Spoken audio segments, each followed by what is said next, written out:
Hi, I'm Jim Clark, Visual Arts Manager here at Hopkins Center for the Arts. We'll be speaking with Blair Treuer about her exhibition, the Identity Portrait Series, on view in the Reddepenning now through June 17th, 2023. Blair, welcome.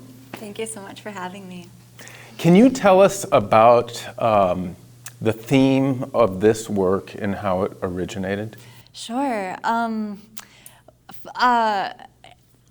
I spent a decade making blankets for a spiritual ceremony for my kids. They're all Native American, I am white, and I was obligated to make blankets as part of their offering.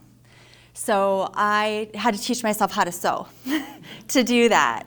You didn't sew before I didn't sew before. I had no idea what I was doing before. Some of those blankets fell apart in the wash, I learned later, because I didn't know what I was doing.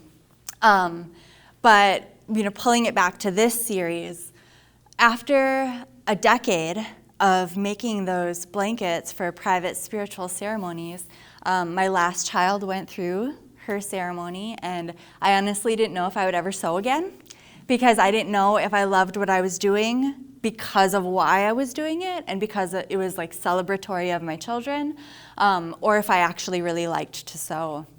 But what remained was a love affair with fabric. And so this series is my very first series of work. And I approached this series as practice. So I decided to do a portrait of each of my 9 children, my husband and myself. I figured what better subjects to practice my skills on. And it wasn't until this show went up for the very first time in my hometown gallery that I understood that I had anything to say. So the meaning behind the pieces, all of that came later. I just had these nagging visions of an image of my child in a certain way, perhaps doing a certain thing, and I didn't know why. But I just felt pulled to create that image. The portrait over here, my self-portrait, was the very first one that I did, and I had this image of myself with antlers for years before I started making this work. And I knew it needed to be art, and I didn't know why. I didn't know what it was saying. I didn't know why I had antlers. I didn't understand it at all. But each of the portraits came to me in that way, just something very striking visually. And then when I made them, it was like reading tea leaves, and I could see my inner psyche and what I was either working through or thinking about in regard to that specific child. And so, yeah, all of the meaning came after they were hung on a wall. Did you feel uncomfortable with that? Because I think a lot of artists feel like if they don't know what it is they are saying, there's maybe to a certain degree, that's there's an emphasis on that content nowadays. Yeah.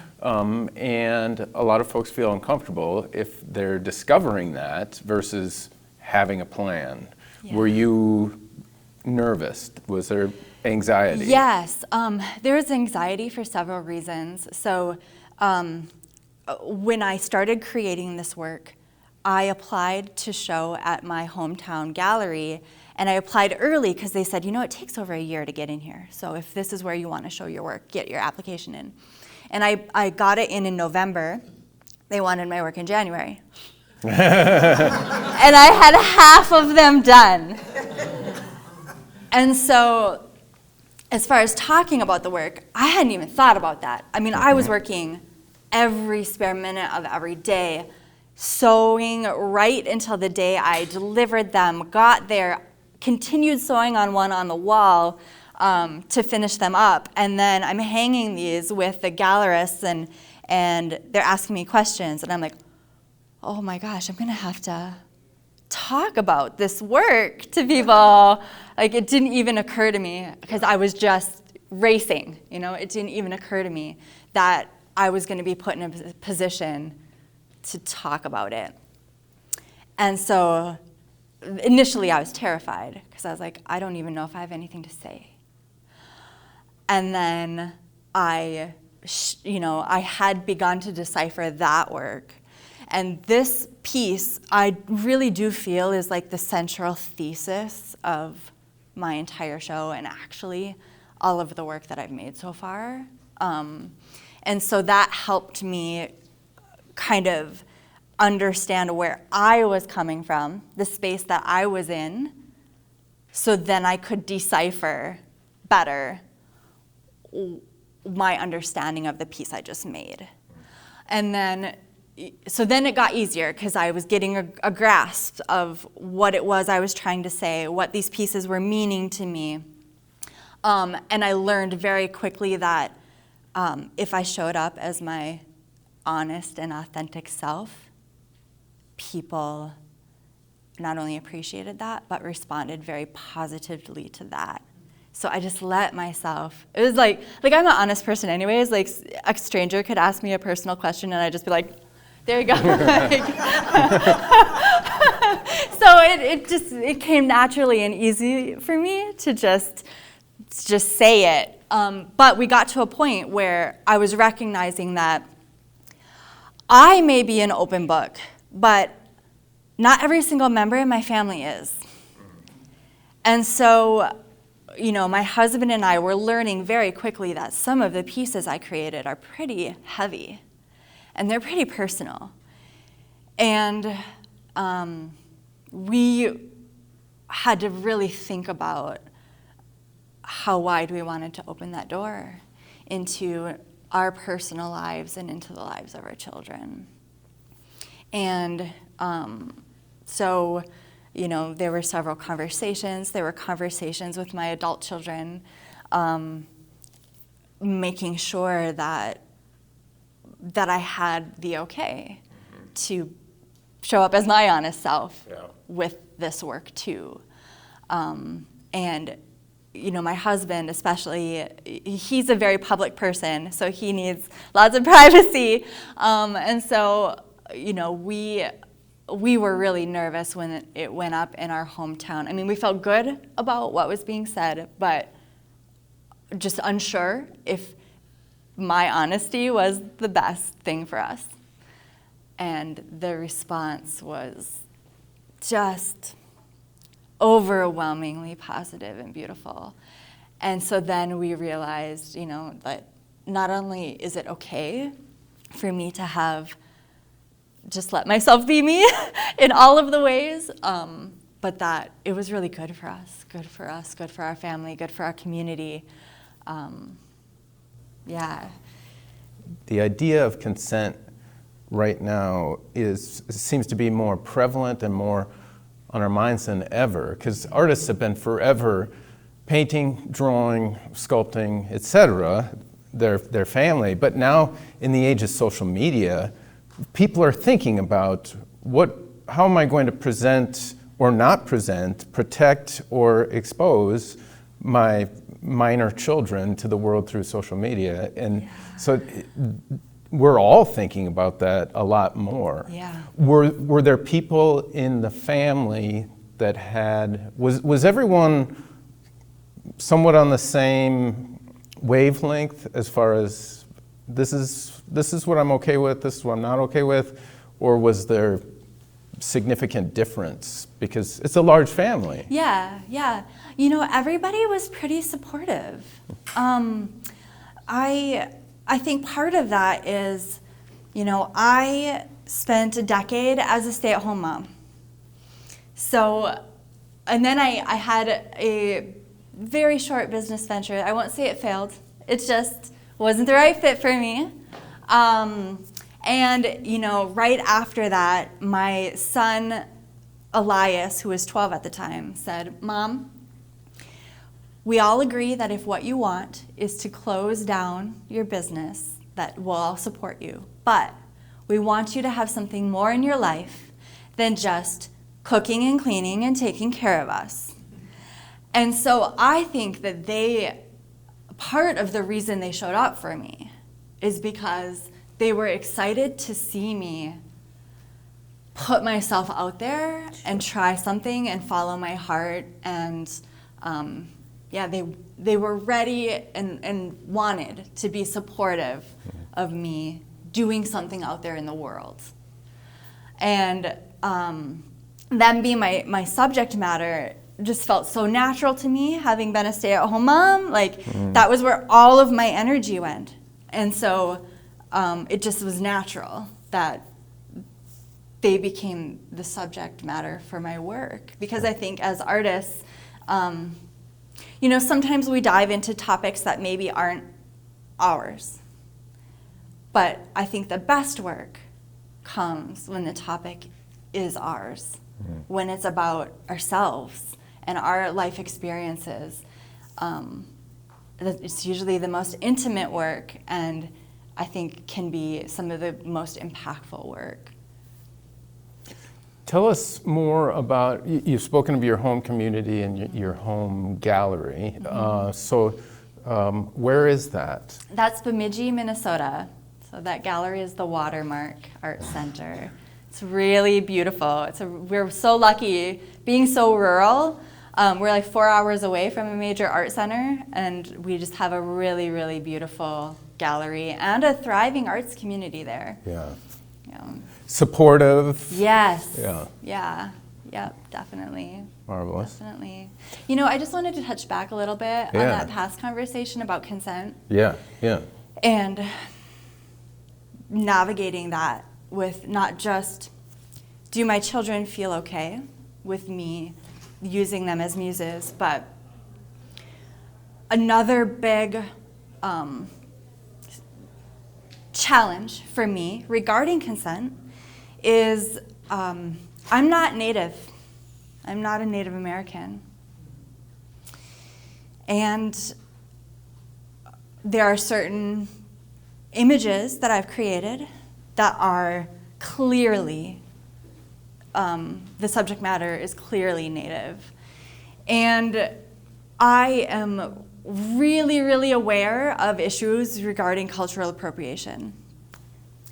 It's something I'm really sensitive to, not an expert on, I still screw up, but something I'm very sensitive to. And I have a lot of artist friends who are also Native. So I hear the mantra all the time, like, we need more inspired Natives, not Native-inspired art.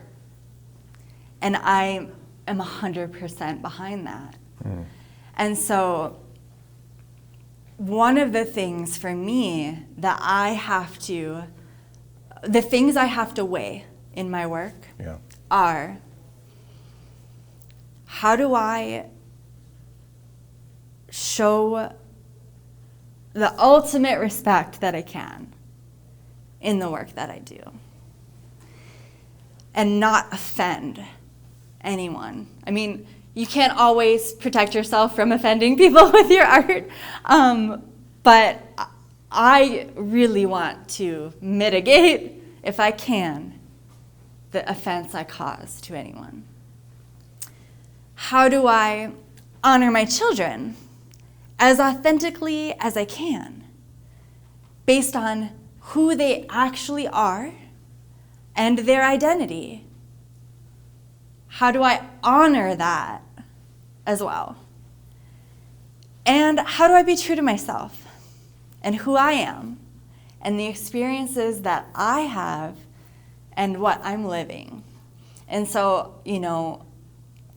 one thing that I just like people to remember is that this is what my life looks like. And the people in this series that are so clearly portrayed as Ojibwe, they really want you to know that they're Ojibwe. They don't want that to be lost on you. It's central to who they believe that they are.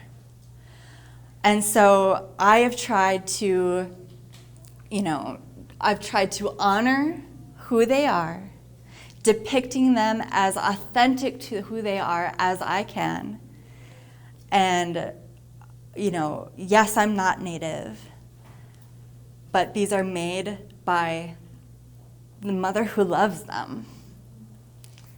And, you know, I don't want to come across as like too defensive about my right to do this, but I do feel like, you know, if you can't, as a mother, celebrate that relationship with your child in your work, like, what can you share? Sure. But it's complicated. It's very complicated. And, you know, I'm open to any conversation that anybody wants to have with me about, you know, cultural appropriation, about anything about my work that makes them feel uncomfortable, anything that they feel that I've overstepped, or, you know, just want to have conversations about how to do this. And those conversations spread beyond just your family, Yes. I imagine. Yes. Yeah. And what are some of the things you've learned in those conversations about, can you point out an instance Yeah. where maybe you had to change something, or you reevaluated it and said, I want to stick to it here? Yeah. So I haven't really had much pushback, not to my face anyway. But it's something I'm very conscious of. Mm-hmm. And so my approach, and I've had other artists ask me, you know, or say that they're either in a similar situation with me, or, you know, they live in a certain community and feel really a part of that community, but it's not their heritage. Or, you know, people have asked me for advice for themselves. And I always try to say that, you know, you have to ask yourself, whose story are you telling? Are you telling your story? And if it's your story, it's easier for me to give you the thumbs up and go ahead and pursue that.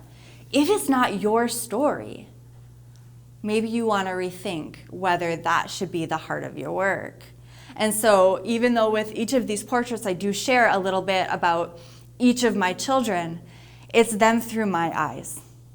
So this work is really about me and how I feel and what I'm experiencing and how I see them in the world. Are there other artists that you have looked to, either local and that you know, or historical, that you've looked to for guidance or inspiration in either how they dealt with the content as being maybe outside, telling their own story of seeing something, or materially too, because we need to talk about the medium that you're working in. But as far as other artists that you look to on how they navigated a similar thing, either content-wise or materially. Yeah. So content-wise, no. Yeah.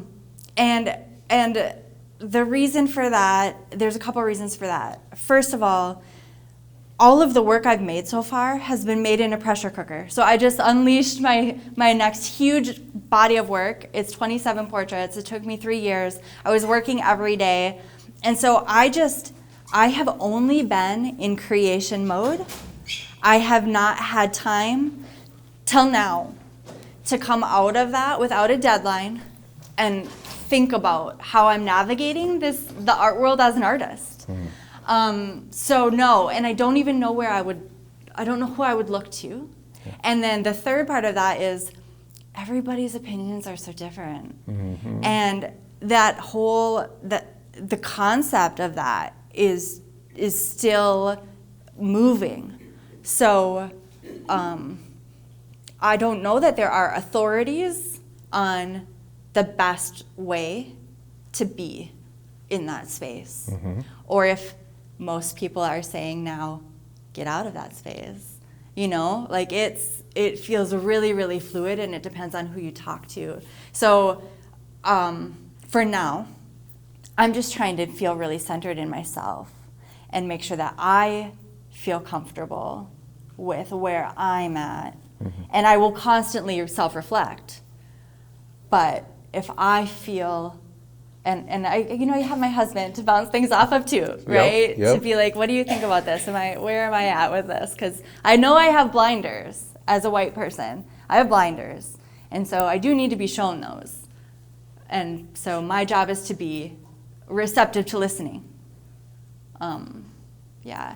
And then materially, I don't have artists that I looked to. So I am self-taught in every sense of the word. Like a lot of self-taught fiber artists or textile artists, they use that label self-taught, but they've been mentored by a loved one who showed them how to use a sewing machine or showed them how to knit or whatever. Or they've gorged themselves on a bunch of magazines and like how-to materials, or they've been on YouTube University, right? And learned a lot that way. I didn't do any of that stuff. The blankets that I was making for ceremony, they had nothing to do with perfection. They didn't even have anything to do with the end product. It was about committing to a process that took time. It was about a spiritual process that you were having in the act of creating. It was a sacrifice of your time and your resources to put that together. And so because of that, and because it was for my children, I made sure their hands were in it. Like, we did it together. They participated. They did parts of it.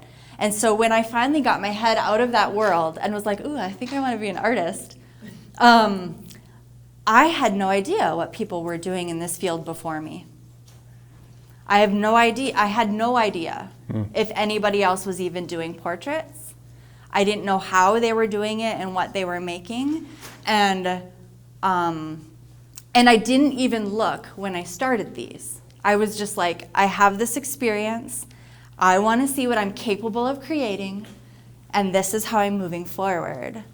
And I have become incredibly grateful that that is how my career unfolded, because not knowing what other people were doing or how it was done, first, it made me really insecure. First, I was like, oh my gosh, I don't want sewers to see these because they're going to know I don't know what I'm doing. And then when I got over that, I was so grateful that I wasn't inspired by other people, because I didn't have any sense of rules. Or like there was nobody I compared myself to, because I had no idea what was going on in this field before me. And I think that that's really been favorable for me to just experiment with how I do this.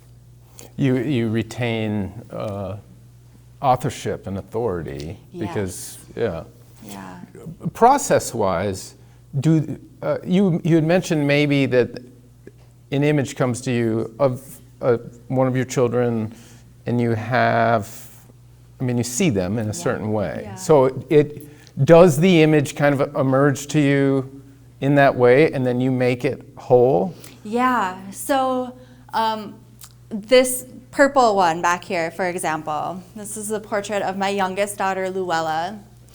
And when I saw this image of her, I saw her hair just like flowing back in the sky and just this huge grin on her face. She was laughing.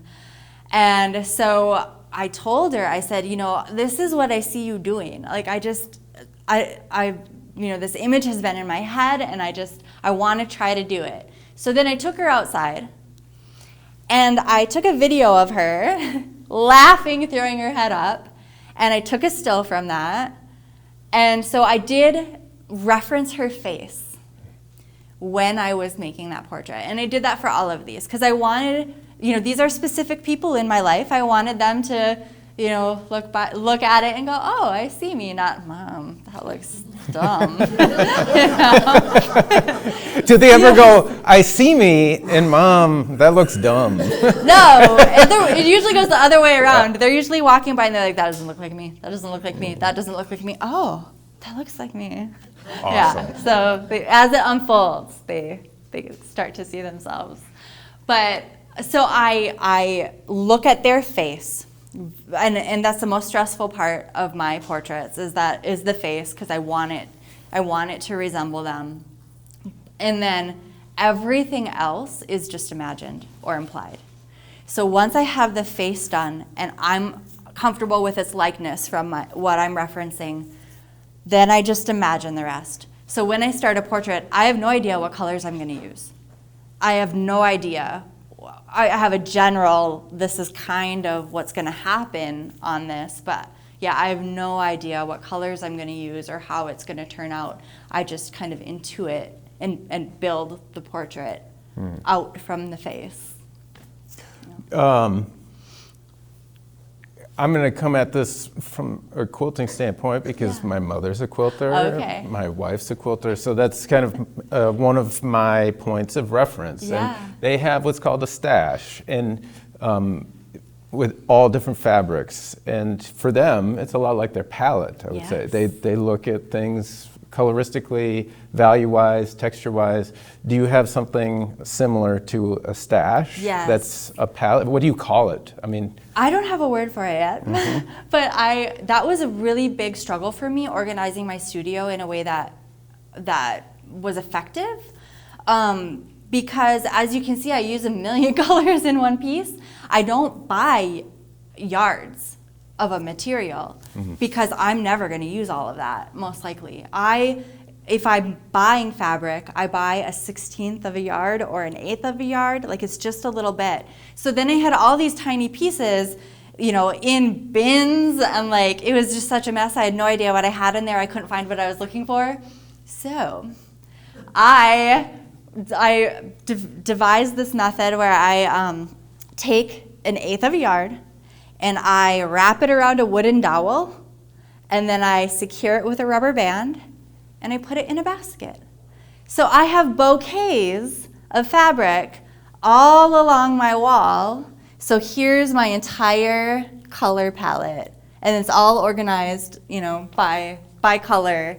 And I can see every kind of pink that I have because it's in a basket. And it's made my time much, much more efficient. And it's very inspiring to walk into my studio and just see these bouquets of fabric everywhere. Cool. Do you begin with a drawing at all, or where did this one start, for instance? I mean, can you walk us through? Yeah, it always starts at the face. And Okay. I usually like the eyes or nose. Like that's kind of where I begin to build. And I don't sketch or anything because these are so time consuming to make. I don't want to spend time on something that's not going to be the thing.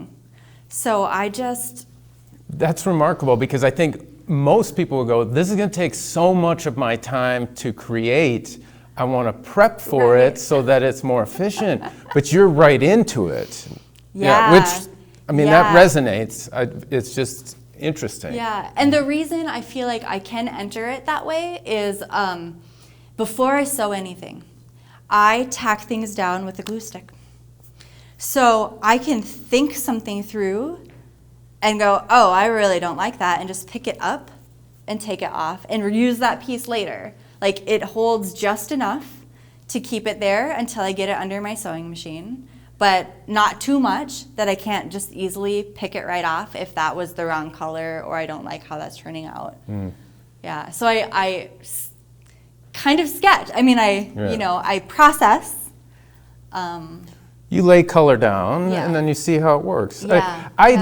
Looking at them, they seem very painterly to me. Like each bit of fabric is like a brush stroke. And so that idea of putting it down and responding to it makes a lot of sense. And I don't make a lot of mistakes. I mean, sometimes I have had to seam rip, stuff. I have had to cut things out and redo it. There are things I ended up not liking. But when I'm in a flow state, I just instinctively do what needs to be there. And I hardly ever need to rework something or I hardly ever put a piece down and go, that color doesn't belong there. Mm-hmm. Yeah. When I'm in a good flow, it just goes. I mean, once in a while, I'll pull a color and it'll be like, where should... That's the other thing. I don't necessarily know what I'm doing when I'm doing it. So I will like pull one of my little rods, and because I'll like that color, and I'll be like, where does this want to be on here? And it could just be like, that color doesn't want to be on there at all. Yeah. Well, in being as you're mostly, if not exclusively, working from the face out on each one of these works, what defines the outer boundary? I mean, how do you have a sense of how big it's going to be in the aspect ratio of height to width as you go into it, or do you discover that on the fly? That's a great question. I discover that, which means that the initial layer of a lot of these will be a hodgepodge of fabrics on the back, because I would have built something to here, the edge of the fabric that I had on the table, and I just needed to like keep going. And as far as an edge, so I would like to talk about this piece, Luella, again, because in this piece, it wanted to explode. It just wanted to explode. And I tried to box it in. Initially, I thought I was going to stretch all of these over a frame, like canvas, and display them like that. That's what I thought I was going to do. And that one did not want to be boxed in. And so then I had to come up with a plan for if this wants to explode, how do I let it do that? And so then I started experimenting with wire. So all of these are on a wire cage. They do not have to be flat. I've shaped them in different ways, for different shows. And that allowed me to create any shape that I want. And so now, from that work on, all of the work that I make, it doesn't ever stop at an edge. It stops where it feels like it needs to stop. And how did you arrive at the wire armature? I mean, was there some trial and error there as well? Because I think each one has the same type. Yeah. Like, did you try chicken wire, for instance, or hardware cloth? Yeah, so I, honestly, I went to Home Depot. I was like, what is light? What can I easily cut with these cutters? And what can I shape fairly easily without it just going back to where it came from? I didn't want it to be so rigid and hard that it was hard to shape, but something that would respond to me. And right away I saw this black chicken wire at Home Depot and bought a roll of it, and I haven't had time to explore anything other than that. So and it works. I mean, it works marvelously. Yeah. Right? Yeah. Let's open it up to questions. I see that when you were talking about the edges and exploding out, and my impression, you identified your own portrait as the first one that you had done. I see that, and it's probably the squarest of them all. And did you feel a sense after that of some relief that after you had put yourself in this box, and to me, hearing you talk about your cultural relationship with the environment that you're in, that must feel a little bit box-like in a way. However welcoming you are not native. Right. And you're surrounded by that. Yeah. And is that part of your freeing yourself from I'm in this box to, hey, I don't need to be in this box? Does that make sense for the trajectory you found yourself on? I think that it's interesting that you say that, and I've not thought about that. But what initially came to my mind listening to you say that is, I think I still feel here. Oh, really? And everybody else is free. Interesting. And I'm not quite, I've not quite figured it out yet. I'm not quite into my empowerment stride yet. I'm still here, still feeling a bit lost. And part of that is, seeing the beauty of the cultural experiences that my children get to have. And I say this in my artist statement for this piece, just makes me realize how much I've lost from my ancestral heritage. And being an American kind of makes me feel like being an orphan, because all of my ancestors, sought to be a part of this melting pot where you didn't stand out with a different language, different customs, different clothes, different food. Blending in was the goal. And that makes me feel like I've lost so much. And I still feel in the box because I haven't yet entered the stage of my life where I can start filling in that hole. And that is something that I do want to do, and that I do want to do not just for me, but with I want to share in work that I do, trying to reconnect to my own indigeneity, trying to fill that hole, trying to gain a better understanding of who I am and where I come from, and feeling a more beautiful and deep connection with my ancestral heritage. I know that that there's Swedish meatballs, but IKEA.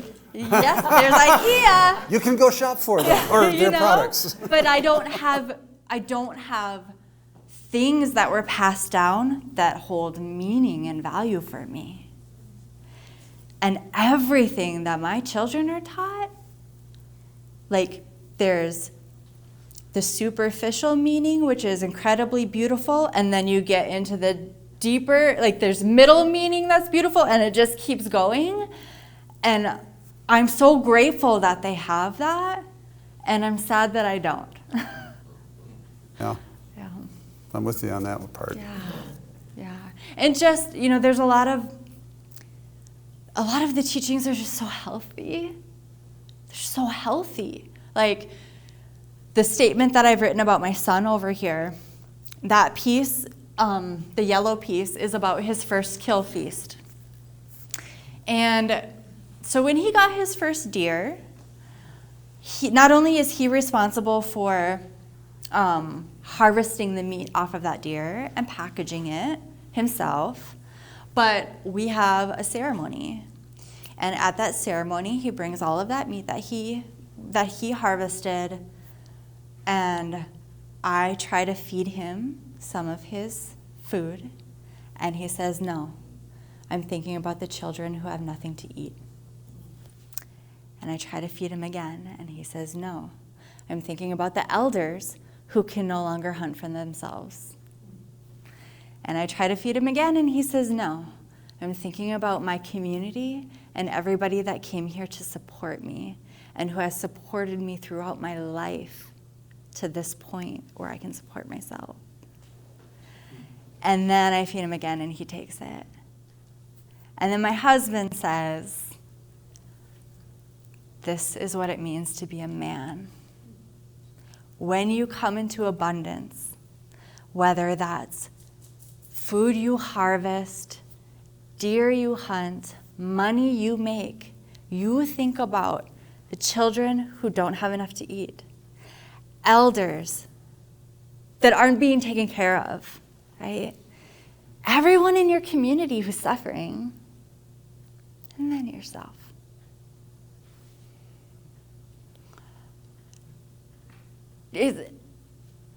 So all of my work is like me trying to, yell to the world, like, a light bulb has just gone off for me. My third eye has just been opened. I think we're doing some things wrong. Can we rethink what we're doing. Because that has me wondering, thank goodness that's what my kids learned about what manhood is. What is mainstream society saying? What are they learning from that? What are we telling our young men? I'm not really sure. I'm not really sure what they're getting about what it means to be a man. And I think if we're not intentional and thoughtful and meaningful in how we communicate our values to our children, then we're doing it wrong. That was beautiful. Thank you. How do I follow that? I'm going to get back to the material, but a totally different material. Yeah. As an amateur quilter who follows patterns and YouTube videos and magazines, I'm just blown away by your work. Oh, thank you. And I wonder about, you do have a stash, whether you call it that or not.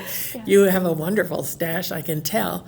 Do you go to the fabric store or the quilt shop and choose fabric by color that you like or that you can see a use for in something coming up?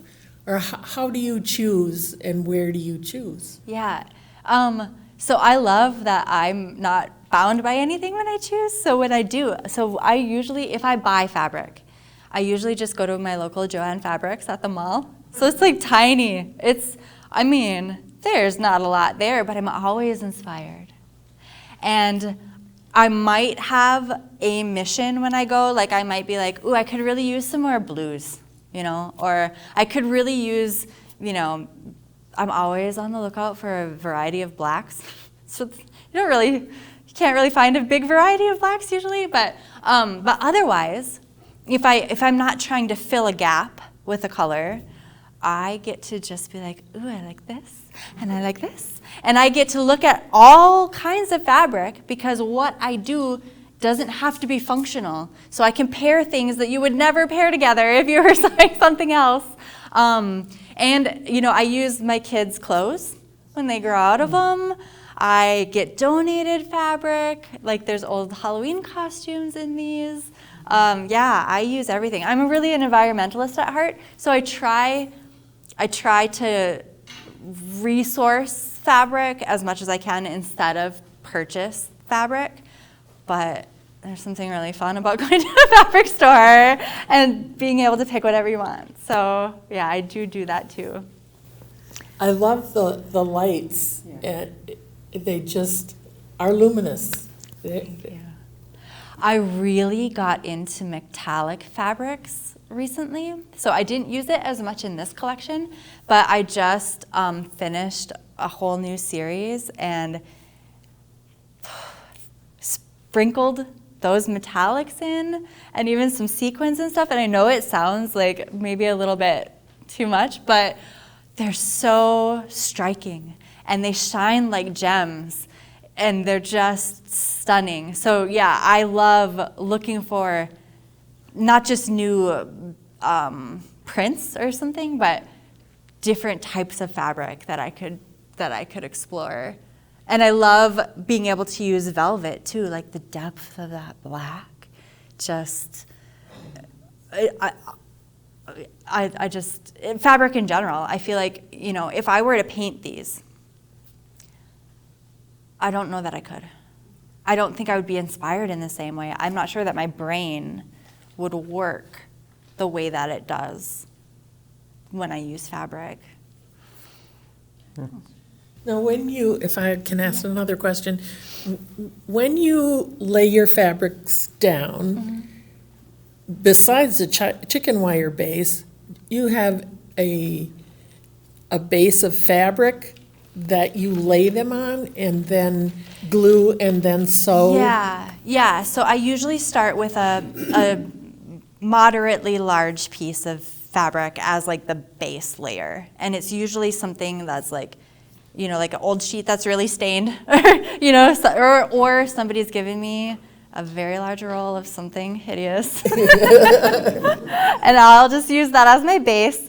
So I start with something plain first, and then, or not even plain, it could be, really vibrant or busy, but I then just slowly construct on top of that base. And then when you're ready to sew it down, do you just put it in your machine? Yes, A whole machine? I do, because these are big, I will eventually get to a part of the construction where I start to get nervous, that if I don't start sewing these, I could lose half of it by the time I get it under my sewing machine.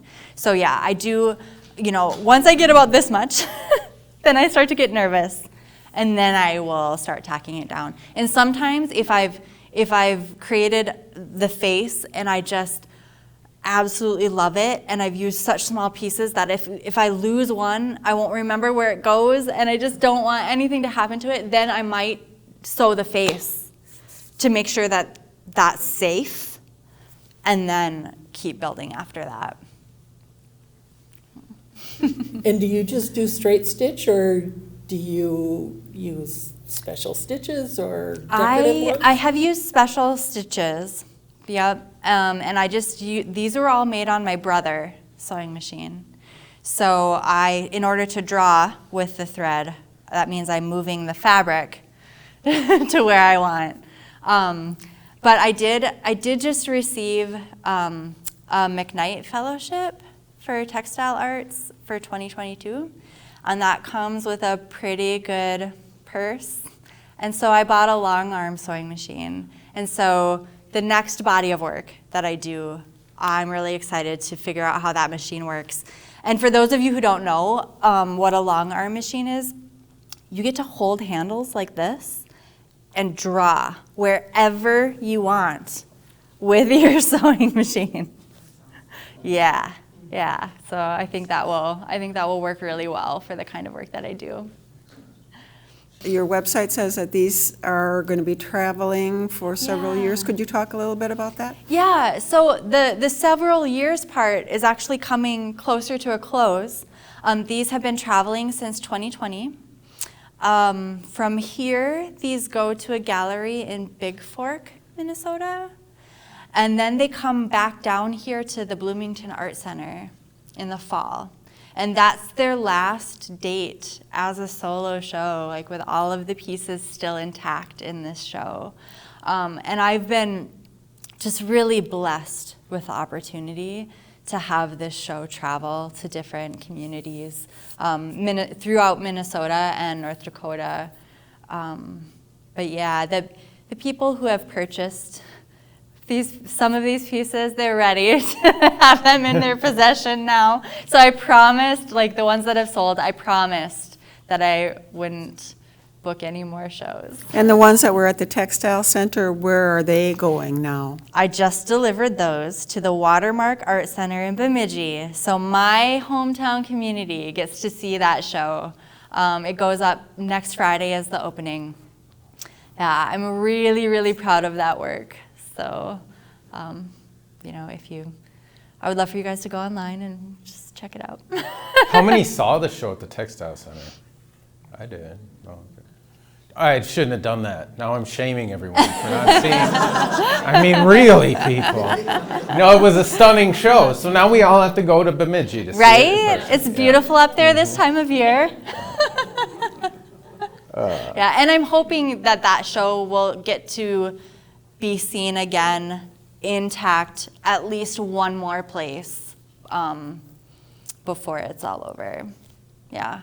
And for me, I'm sure I'm not alone in this as an artist, but the selling of the work isn't really what motivates me. I see myself as a storyteller, and I want to share my story. Like, I want people to experience the body of work as I intended. I think that it means 100 times more to me than having one of my pieces in a show somewhere, because I love it when that happens too, but I really want people to have the experience that I'm offering. And so, crossing my fingers that my new work will get to go to at least one more community before I have to break it up. But It was the way that our community first was exposed to your work, Yeah. because you had a couple pieces in Arts North International here. Yeah. Which, was that the first time those pieces had been shown? I think so, Yeah. Yeah, because that was COVID. Yep. Yeah. And, one of the reasons why I really, it's not just ego that I would love to have a solo show, travel, but I don't know if all of you got a chance to read my statements with each of my pieces, but this piece over here in the corner, it's about my oldest daughter's battle with drug addiction. Now, that is the first piece that ever came here, and that won first place here in Arts North. And it's a beautiful piece on its own. And it's a beautiful piece once you understand what it's about. But having a part of this show next to the portrait of her brother who's raising her children in the context of this healthy family unit humanizes that piece so much more than if it were in a show about addiction or in a different kind of group show. And that's what I'm trying to do, is have an intimate conversation with you guys about life, about the reality of life, in an open and honest way. Blair, thank you so much for sharing thank your work you. with our community. Thank you. Yeah. Thank you for having me. We've been speaking with Blair Treuer about her exhibition, the Identity Portrait Series, on view in the Redepenning Gallery here at Hopkins Center for the Arts through June 17th, 2023.